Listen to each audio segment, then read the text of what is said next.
Michigan at Ohio State. We will be there at the Horseshoe this Saturday, high noon kickoff, big noon kickoff. I love the noon kickoff. I love rivalry week. I love it like I love oxygen. And this one is undefeated versus undefeated for the first time since 2006. I want you guys to appreciate this. All joking aside, I don't know when it's going to happen. Once we go to an expanded playoff, I don't know if you'll ever get this. Full disclosure, I think that you will tell your grandchildren. And I know some of you are like 10 right now, but trust me, you'll tell your grandkids one day, there was this time, way back in like 2022 and beforehand, when college football regular season games, even featuring undefeated teams, even in Power 5 conferences, it meant do or die, little Johnny. There was no safety net under these games. Oh, and by the way, then you had the added layer of history. Bo versus Woody. You don't even know who that is, little Johnny, so don't worry about that. But there were so many different layers to these things, and it was wounded animal, back against the wall mode for everyone.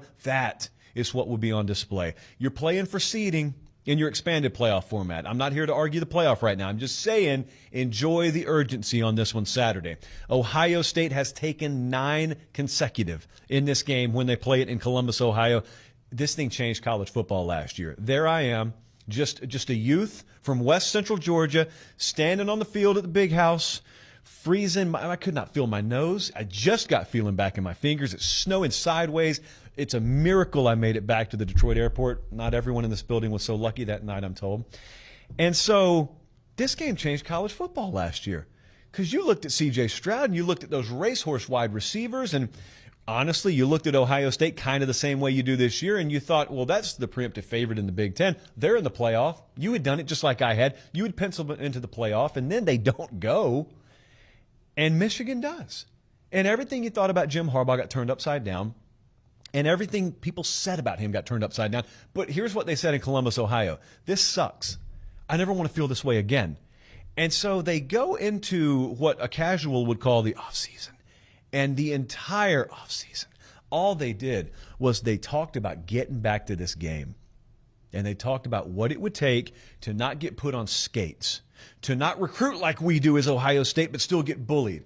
And the beauty of this game is they play it every year, and that ultimate test comes this Saturday.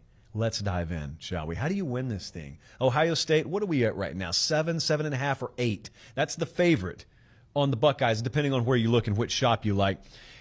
They prep all year for this. Look, I cannot stress enough how there's some skill, I will admit to you, in looking at what these teams have done so far this year. But there is also a sense that anything could happen in these games, and that's not just hyperbole. You've got prep that goes on all year for this game. You've got special packages. You've got separate game plans. You've got things that you draw up on a pizza napkin that you say, saving that one for Michigan, saving that one for Ohio State. And what I'm telling you there is when you think back to last year and you think about some of those big plays that Michigan was making, and you thought about the dichotomy between what I'm seeing on that day versus what I saw throughout the season, it kind of grabbed you by your shoulders, kind of jarred you a little bit. And that's what can happen in these games. It's no coincidence that you see things sometimes, and you see performances sometimes, play calls, etc., that you don't see the rest of the year. So Michigan right now, you may think, offense, kind of limited. Don't know if they can get the job done. Maybe you're right, maybe you're wrong. Ohio State, is that level of physicality really there? For that matter, either one of these teams, is the level of health at the running back position where I need it to be. Look, I am looking at Michigan, and the question I would love to see answered in the definitive for them is, does their passing game show up? I got to be honest with you. Like, I've been sky high on them all year. I've been a little disappointed in the development or lack thereof in what I thought was going to be a great receiver room for them this year. But here's the thing. Going into a game like this, the guys are still there. Ronnie Bell's still in there. The potential and the reasons I thought that room had potential, they're still there. It just takes one 4-quarter game.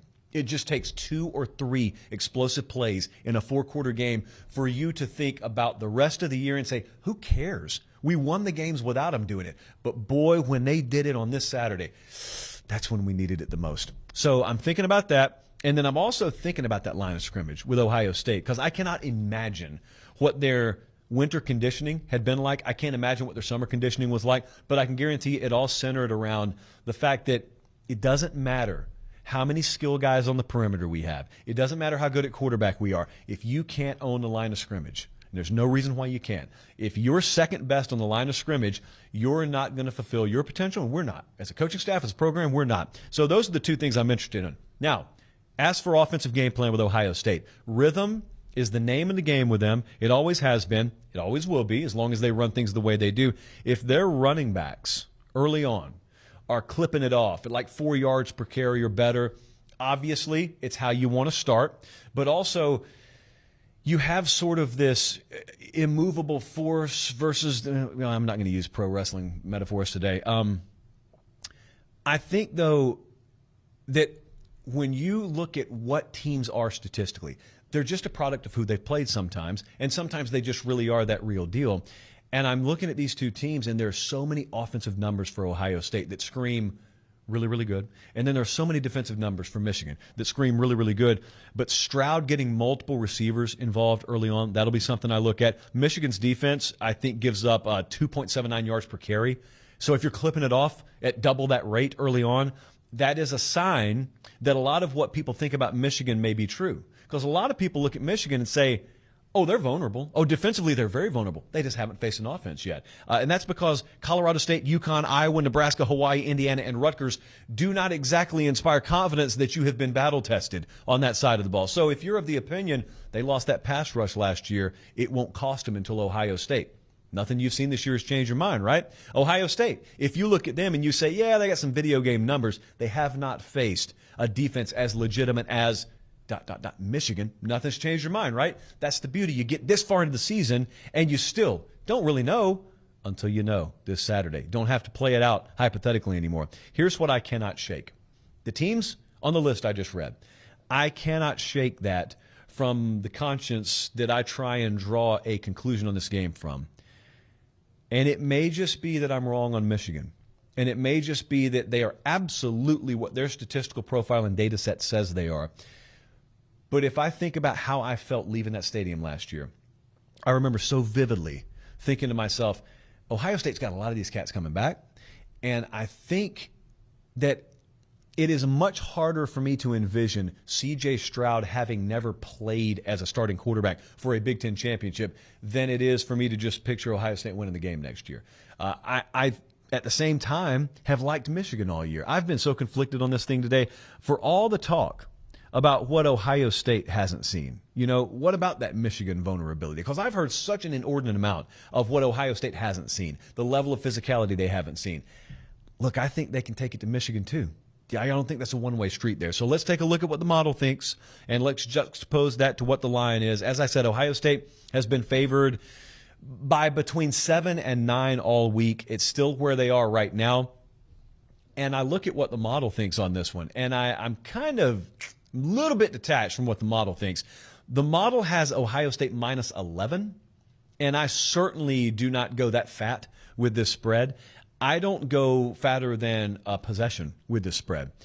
But, man, the more I dove into it, the more I look at the offensive limitation for Michigan, the more I think they got to be full speed 100% at running back. And, frankly, I don't know that they are. No one can know until game time Saturday. But if you can't promise me that, and you're giving me home field with Ohio State, and you're giving me all kinds of extra revenge motivation, I think they're the better team at the moment. I'm going to take Ohio State to win. I am not taking them to cover. I will take Michigan to cover with anything above 7.